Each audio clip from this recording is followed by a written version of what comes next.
За Монголын ус товчоо хэмээх гайхамшигт хөлгөн судраа уншсан сонирхож байгаа та бүхэндээ өдрийн мэндийг хүргэе. Өнөөдрийн 47 дугаар тэсээс эхлээд уншаа тайлбарлаад явъя. За 47 маань ингэж байна. Хайдуугийн хөвөн байр шунхар догшин, чирахо лимхо, чаужин өртөгөө гур бүлгөө. Байр шунхар догшны хөвгөн томбинаас эцэн бүлгөө. Чираха лимхогийн хөвгөн сэнгүүн бэлгээ. Амгаатан тайчууд авахтан болов.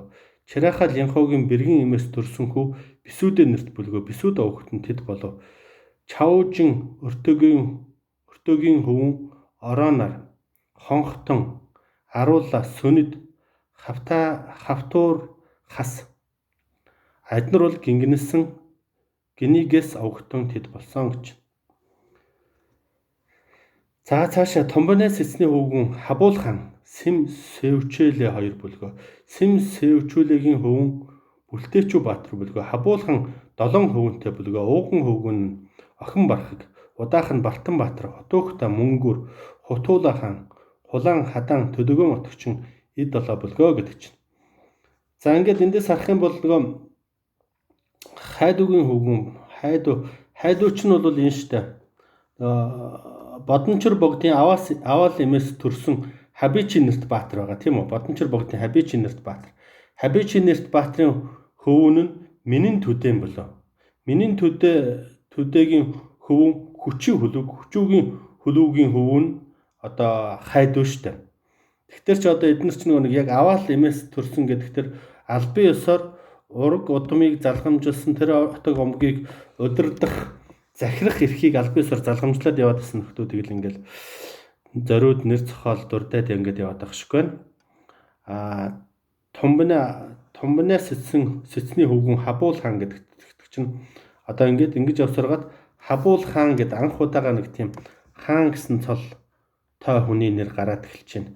Энэ дээрээс ингээд харах дээр чинь магадгүй Бартан Баатар, Хөлтөөгтөө Мөнгүр, Хутуула хаан, Хулаан Хадаан Төдөгөн отогчин гэдэг ингээд ярих дээр чинь бол энэ дээрээс бол нөгөө тэр отог овгууд Тархай, Батармал, Сарнимал илүү их отог овгууд маань нэгдсэн зохион байгуулалтанд ороод Хабуул хаан гэдэг нэг албан ёсны хаантай болоод тэр нь бол одоо нөгөө Бодончор дээдсийн 5 6 дахь үеийн чинь хүн баг болоод хувирч байна да.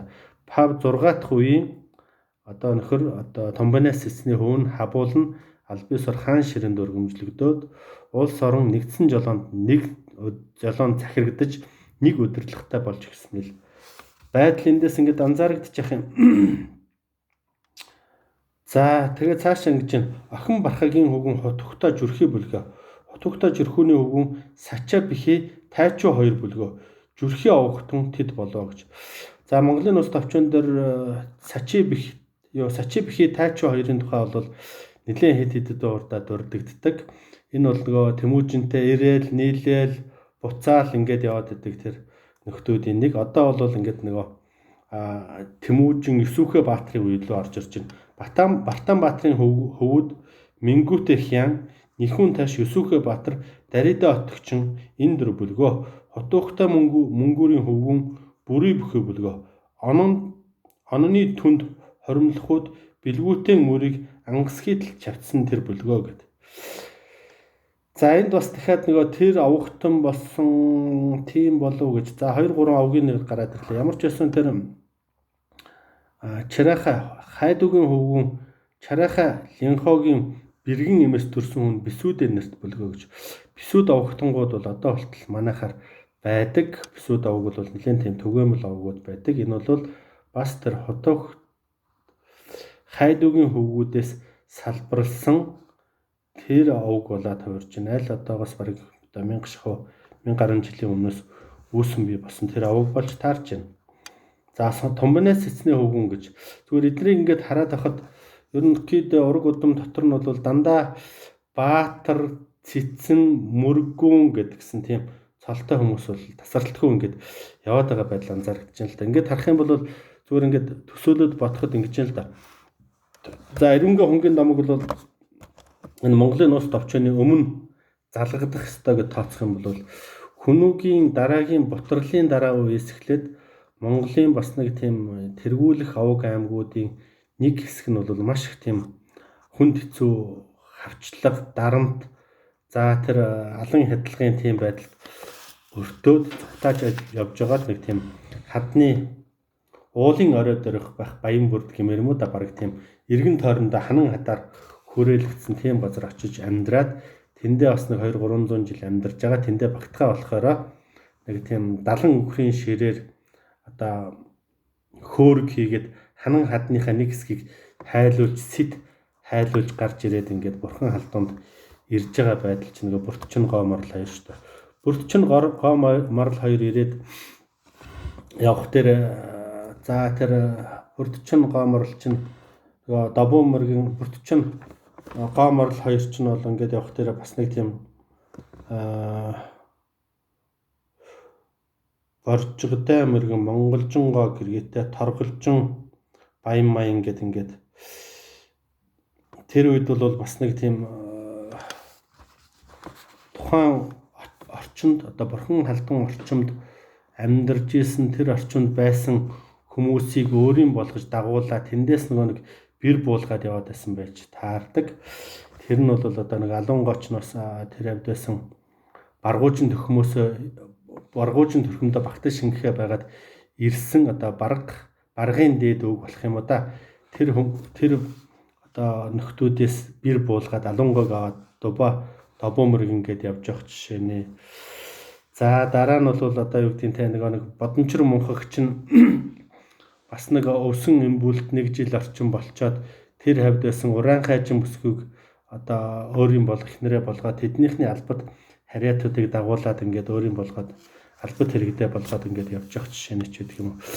Ингээд үзэхтэр чинь одоо тэнд одоо эрүүнгээ хунгаас гарч ирсэн нөхдүүд бол тал нутагтаа яриад төрлөх одоо өлгийн нутагтаа хурж ирээд маш хурдан хугацаанд өсөж томрох хүчрэгжих шаардлага байсан учраас тэр хавийн одоо хавар нутаглаж байсан баргуужин уран хайжин гэд ингээд тэр олон түмэнтэй маш хурдан хугацаанд одоо хөргөн бэр солилцож маш олон одоо будаад олон ихнэр аваад будаа мэт одоо олон хүүхэдтэй болох төр будаад авахтан болов мини мэт олон хүү төрүүлээд минэн баарын болов гэдэг шиг тэгээд одоо тэдний уруудмуудад бол маш олон ихнэрүүд авсан олон хүүхдүүд гаргасан гэдэг чинь нэг талдаа бол нөгөө одоо хүн хүчнийхээ тоог нэмэх хүн хүч үлийнхээ тоог нэмэх тийм улс төрийн шаардлага гэх юм да улс төр аюулгүй байдлын шаардлага байсан учраас тэр шаардлагад нийцүүлж маш олон ихнэр авсан олон хүүхэдтэй болж олон отог омог болж салбарлсан тийм байдал анзаарэгддэг. Нэг талаас нь харахад бол отогтон болов, тийм омогтон болов, овгтон болов гэдэг ч байгаа нь бол монголчуудын зан үйл 9 үе явж иж одоо дараагийн шинэ отог нээх гэдэг тэр шинэ овгоор овглогдох гэдэг тэр зарчим бол энд бас нэлээд их алдагдсан тийм байдал анзаарэгддэг. Эцэг нь байхад, аав нь байхад, өвөө нь байхад л одоо хүүхдүүд нь тусдаа овгтон болов гэдэг овг аймагуудыг байгуулад яваад байсан байдал анзаарэгдэж байна. Энэ нэг талаас харахад бол хоорондоо бас нэг тийм жоохон эв түнжин муутай юм шиг байдал бий болсон боловч нөгөө талаасаа бол тэр нэг тал нутагтаа одоо Монголын газар нутагтаа маш хурдцтай тархан нүүж тэр орчимд амьдарч исэн угуул одоо иргэд нутгалж исэн ард түмнүүдийг бол бүлэг иргэдийг гэмээр юм да бүлэг иргэдийг маш хурдан хугацаанд өөртөө дагуулж том шин овг аймагуд бий болох олон нэг салбар охин компани байгуулна гэдэг шиг шин овг аймагуд үүсгээд бий болгоод явхаас өөр аргагүй байдалтай тийм хурдан хугацаанд одоо өсөж өргөжж хүчрэгдсэний шин тэмдэгч байх магадлал бас байгаа. Тэрний л нэг байдал ингээд явж байна. Ингээд жишээлбэл одоо Бартанбаатарын хөвгүн Юсүхэ Баатар хүртэл одоо Бодончроос дэш бараг 8-9 үе явсан байгаа. Ингээд Бодончрын аваал эмээс төрсэн хүн Хабич Бодончр гэдээ оруулаад тооцоход Бодончр тэгээ аваал эмээс төрсэн Хабичийн хөвгүн Хабич Баатрын хөвгүн Минийн төдөөний хөвгүн Хачи хөлөгийн хөвгүн Хайдуугийн хөвгүн Тумбинаас эцний хөвгүн Хабуул хааны хөвгүн Бартанбаатарын хөвгүн Юсүхэ Баатар гэдэг тэр яг одоо Юсүхэ Баатар хүртэл одоо 9 үе явж байна. Бодончор дээдсээс хойш 9 үе явж байна. 9 үе явна гэдэг чинь бол одоо нэг үеийг за нэг 20 30 жилээр тооцъё л да 3-9 нь 27 гэдэг чинь 270 орчим жилийн түүх 40 жилээр удахвал 4-9 нь 36 гэдэг 300 орчим жилийн түүх энийг 7-8хан өгүүлбэр дотор ингээд багтаагаад чихээд багтаацсан байгаа гэж бодъё л да. Ингээд бол хамгийн чухлыг авахаас өөр аргагүй байдал үүссэн тийм үү. Хамгийн чухлыг авахаас өөр аргагүй болон тэр олон хүний нэрийг дурдах маш хэцүү болж таарна.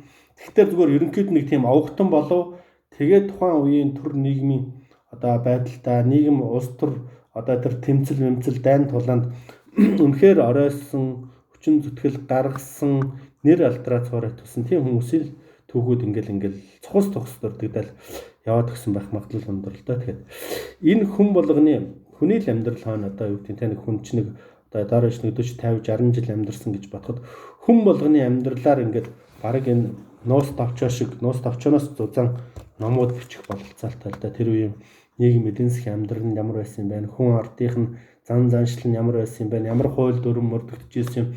Яагаад эдгээр тарж ботрох болсон? Яагаад авахтан болох болсон?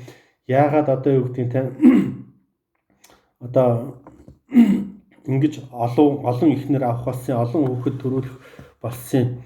Яаж улс орноо удирдах зохион байгуулах гэсэн хоорондоо хэрхэн яаж тулалдаж, яаж өрсөлдөж, яаж одоо эвлэн нэгдэжсэн гэдэг юм бол одоо маш их ариун баялаг түүх, маш их ариун баялаг одоо мэдээлэл мэдээж байх боломжтой гэсэн тийм бодол байгаа. Тэгээд яг нь нуус тавчааг уншихад бол энэ эхний хэсэг нь бол жоох хэцүү байдаг л да. Дандаа нөгөө хүмүүсийн нэр дурддагдаад явчихдаг учраас жоох сонирхолгүй тэр бүх нэрүүдийн уншихад хэцүү, дуудахад хэцүү, тогтооход хэцүү байдаг учраас хүмүүс бол хөвчлээ нүг зүгээр нэг халт гүйлгээл хараал явцсан байдаг. Гэхдээ гүйлгээд хараад байгаа тэр одоо хүмүүсийн нэрнүүдийн цаан ч одоо 200-300 жилийн Монгол төмний Монгол турхтны өсөл төгжил, хүч ирхэгжил, мандан бадрал эсвэл одоо юу гэдэг нь тулаан тэмцэл, зовлон жаргалын түүх оршиж байгаа гэдэг. Тэр энэ бол нуус тавчвал үнэхээр агуу бүтээл байхаас өөр аргагүй байхгүй.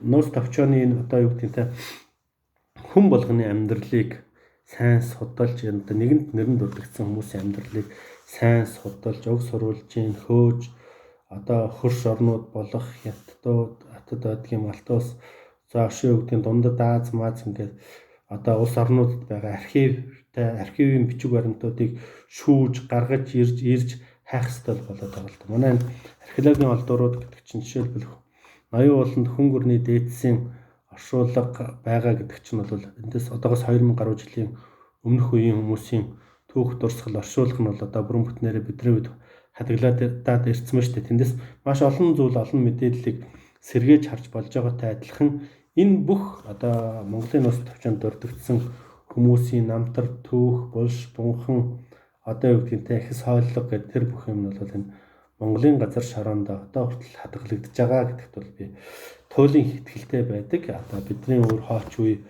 маань маш ухаан сууч, хэрсүүчхээр улс орн маань хүч ирхэгжиж хөгжөхөөрөө энэ бүх хүмүүсийн түүх, намтар, одоо гарал, үүсэл, амьдрал, хөгжил, тэмцэл, тэмүүлэл нь бол бас судлагдаж гарч ирж ирэх тэр цаг бол ойрхон байгаа. Тэр цагийг бол эрүүлэхийн тулд манай залуу үе, манай залуучууд, судлаачид энэ чиглэлээр ажиллаж байгаа бүх хүн одоо би гэж хоошоо суулгүйгээр бүгдөө одоо хүчин чармаалт гаргаж зүтгэх хэрэгтэй. Ер нь бол яг зүгээр миний энэ яриад байгаа юм ямар би тэнд очиж үдсэн биш, харсан биш, дунд нь байсан биш. Энэ үетэй холбогдлолтой их сурвалж материалууд бол бас багавтар байдаг учраас зүгээр яг логикоор бодоод за нэг тэгсэн байх та, ингэсэн байх та гэсэн тийм логикоор бодоод тайлбарлаж байгаа зүйл байгаа учраас буруу зүрх юм байхыг үүсэхгүй нэг талдаа. Нөгөө талдаа энүүнийг тайлбарлахад бас ашиглаж байгаа их сурвалж гэдэг бол бас алтан дэд үнийн аялгауны одоо дөрвөн бот байгаа. Тэн дээр байгаа нэрүүд, тэн дээр байсан санаануудыг бас энэлүү нэлээд буулгаж нэг иймэрхүү юм байсан юм байна гэсэн тийм төсөөлөл дээр одоо бичиж төсөөл маягаар тайлбарлаж ярьж байгаа. Нөгөө талдаа бол манай гэрлийн өргөөнийх нэг бол дурдахгүй болохгүй.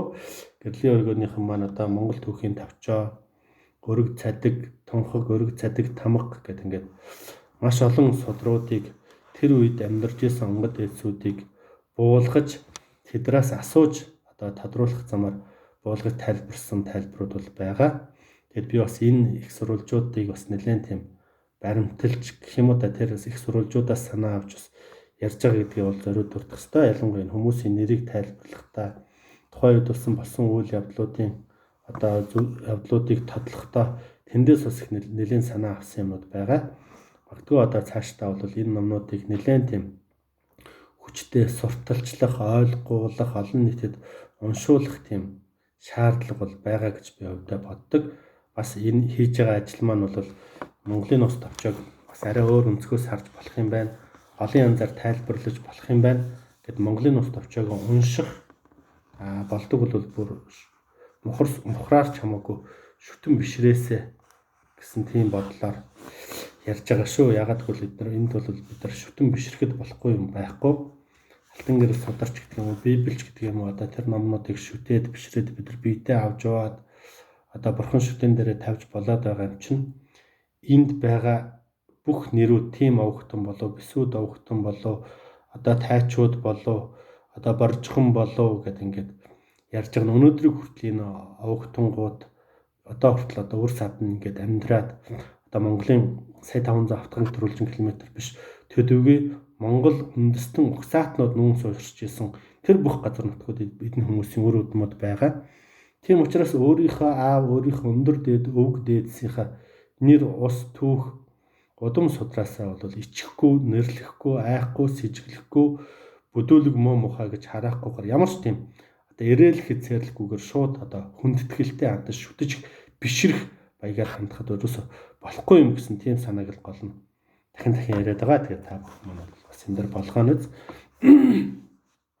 Бас өөр хөлбөр, өөр цаашаа илүү хүн гүнзгий ухаж ойлгосон, тайлбарлах боломж бололцоотой хүмүүс бол бас бидэрт уулзж уулзраад энүүнийг бас энэ тайлбар цаашаа улам гүнзгийрж үргэлжлэх тийм учиртай. Бас энүүнийг нэг 12 3 давхар цоочтой авдрад байгаа өвгдийн их эрдэм гэж ойлгож болно. Тэгээд миний хувьд бол дөнгөж 1 2 дахь 3 дахь тэр чоочны хэмжээнд нь л тайлбарлахаас биш тэрнээс илүү бас гүн гүнзгий орохыг хүсэхгүй байна. Яг гэвэл тийшээ орох юм бол нөгөө баримтжуулах ч байдаг юм уу бас шүтлэг, итгэл, үнэмшил, тэнгэр үзэл, бөөмөргөл гэдэг олон юмтай холбогдохоос өөр аргагүй байгаа учраас тэр болгоныг бас тухайн үедээ бол яг энэ салбарт нь ажилдаг, мэддэг, чаддаг, судалсан хүмүүсээр нь яриулах санаатай бас жоохон нөөгөөд тийшээ хамаагүй гүн гүнзгий нэвтэрч орохгүй байгааг юм л ойлгоно үз. За энэ 47, 48, 49 дэх гэдэг дэсүүд 50 дахь дэсүүд дээрээс эхлээд нэг Бартан Баатар, Исүхэ Баатар гэдэг ингээд тэр үеийн хүмүүсийн амьдралын түүх арай цаашаа ингээд дэлгэрэнгүй өгүүлэгдэх түүх рүү орж байгаа. Энэ тэгээд магадгүй ингээд бол 1-р бүлэг дуусахад бол асар их дөхөж байна. 2-р бүлгээс бол өстой жинхэнэ бүх хүний мэддэг, бүх хүний үгдэнтэй ямар нэгэн хэмжээгээр уншсан, ойлгосон, кино шинээс үдсэн тэр түүхүүд гарах учраас яриа маань улам илүү сонирхолтой, улам олон хүмүүсийн тийм халуун мэтгэлцээ өрнөх тэр боломж болох бололцоо бүрдэх байх гэсэн тиймэрхүү жижигхэн өөрхөн гордлого дотроо тэгээд байгаа. За 50 дахь заалт нь гэж байна. Бартан Баатрын өвгөн Мингүтэ хян Нэхүүн таш Юсүхэ Баатар Даридэ отгочин энэ дөр бүлгөө хотогтөө мөнгөрийн хөвгөн бүрий бүх бүлгөө анонны түнд хоримлоход бэлгүүдэн мөрийг ангайталд савцсан тэр бүлгөө гэж. Бүрий бүх бэлгүүдээ хоёрын хоорондоо нэг тийм муудалцаад нэгнийхээ мөрийг ингээд ангайталж авчичаад нөгөөх нь тоохгүй тусаа орсгаад ингээд тоохгүй явж байгаа түүх бас байдгийн шүү дээ. Тэгээд тэрлүү нэлээд дөхөж орж ирж байна гэдэг чинь одоо бидний мэддэг түүх рүү их төгч ин л гэсэн тийм санаа да. Тэгээд бидний мэдих тэр түүхэн хүмүүс рүү бол их төгч ин. За энэ 50 дээр ингээд харж хахад Бартан Баатрын хөвгүүд гээд Мингүтэ хян гэдэг тэр манай эрдэмтүүд бол хян гэдэг бол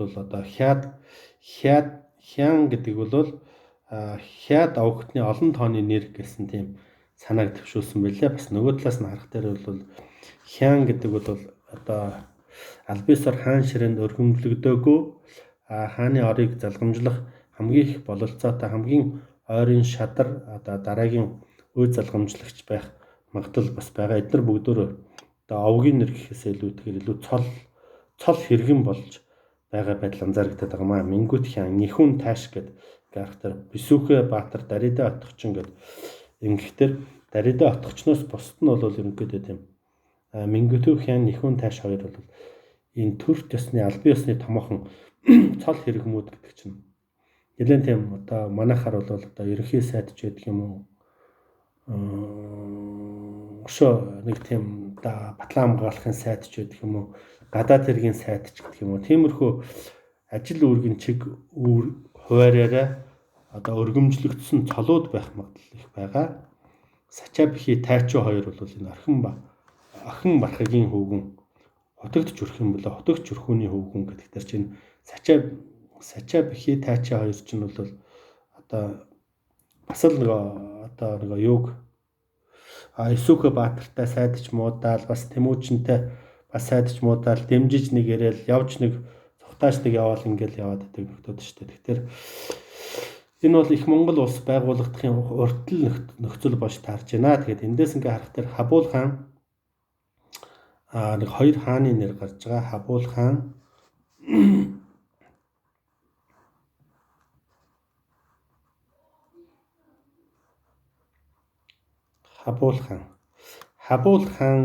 Хабуул хаан бол одоо их хамаг Монгол улсыг үндэслэн байгуулсан хаан. Энэ олон ураг удам отог овгуудын задрал шинэ овгтон болж байгаа. Тэр одоо Монголын нутаг дэвсгэрээр тархан байрлаж байгаа. Тэр отог овгуудыг анх удаага нэгтгэж одоо тийм нэгдсэн том улс болох тэр суурийг тавьсан бол Хабуул хаан шүү дээ. Хабуул хааны тухай бол бид нар өнөөдөр маш их ярьдаг. Уг нь бол одоо их Монгол улс байгуулагдахын гол утга нөхцөл бий болгож чадсан. Энэ одоо тэр тархаа бутархаа байсан бүлэг иргэд энэ тэнд байсан нүүдлэж амьдарч исэн хотог омгуудыг нэг тийм төр болгож өгсөн гайхамшигтай одоо түүх намтартай хаадын нэг бол яалтч аргагүй Хабуул хааны тухай бол бас тусад нэг жижигхэн тайлал өгүүлэх болно гэдгийг амлаж байна. За ингээд өнөөдрийн яриаг энэ хүрээд өндөрлөө. Баярлалаа.